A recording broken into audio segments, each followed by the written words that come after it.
Hola, este es el espacio de Medio Ambiente de France 24. Bienvenidos.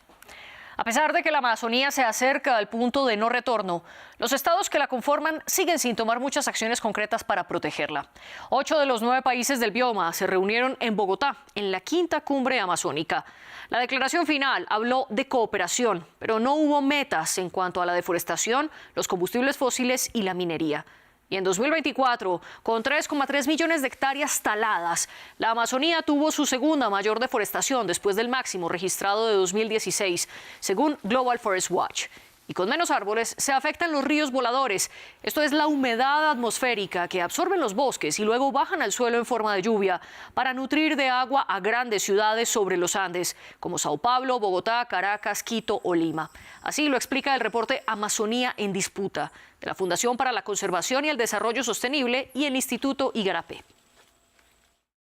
Esa disminución en la cobertura de bosques está generando una emisión de CO2 a la atmósfera que no se está volviendo a capturar porque no hay restauración. Es decir, hay un cambio definitivo en la cobertura de bosques a pastizales u otro tipo de coberturas degradadas o inclusive hacia cultivos.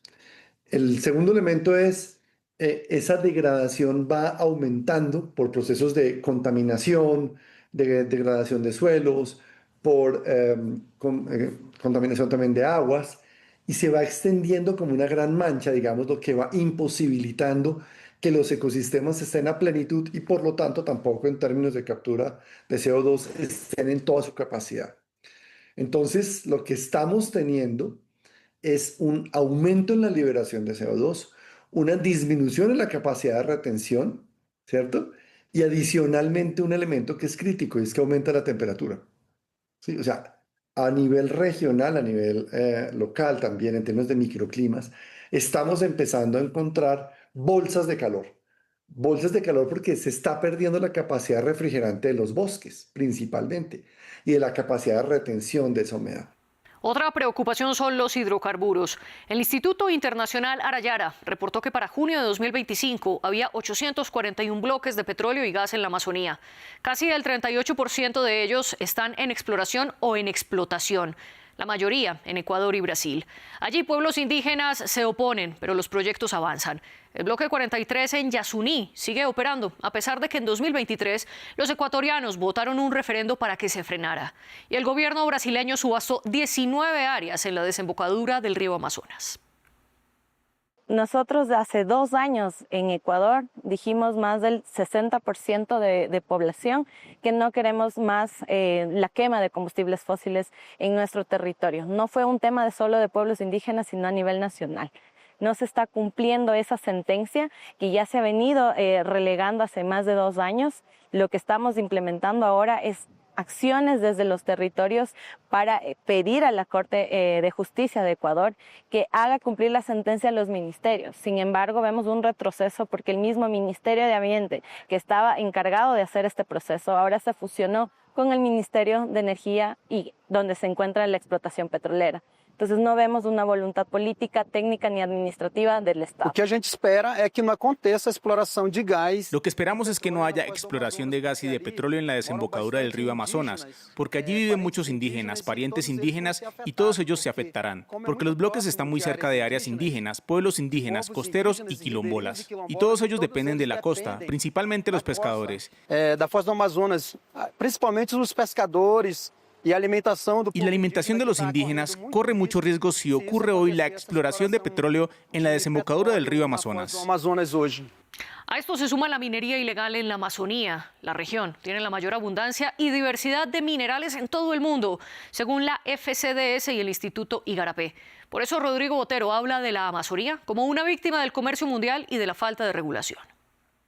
La deforestación es una respuesta a un tema de mercados internacionales sobre commodities que se generan aquí en la Amazonia. Y esos commodities no son consumidos principalmente aquí en estos países, ni siquiera en estas regiones, sino en los grandes consumidores del planeta. Entonces, hoy, la deforestación que se produce, por ejemplo, en los cambios de uso del suelo para la ganadería, para la soya, para el aceite en otros países, o por ejemplo, por el caso de la minería y de los hidrocarburos, pero principalmente la minería ilegal.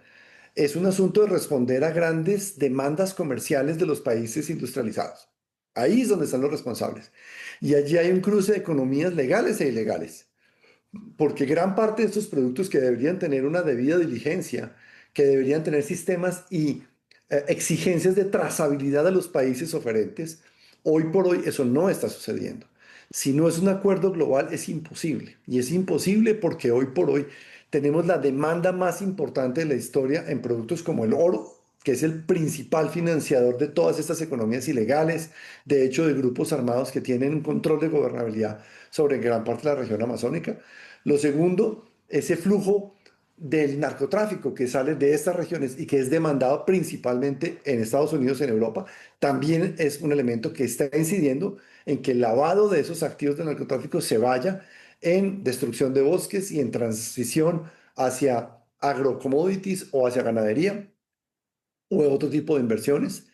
Y finalmente está también el asunto de las demandas mundiales sobre tierras. Es el otro gran mercado especulativo que hay. Y ese gran mercado especulativo de tierras tiene su respuesta en las grandes corporaciones mundiales que están buscando hoy tierras, particularmente en el continente americano, que es el último continente en donde quedan tierras baratas, fácilmente asequibles y transformables de manera muy rápida en el tiempo. Así terminamos nuestro programa. Los invito a que consulten más en france24.com.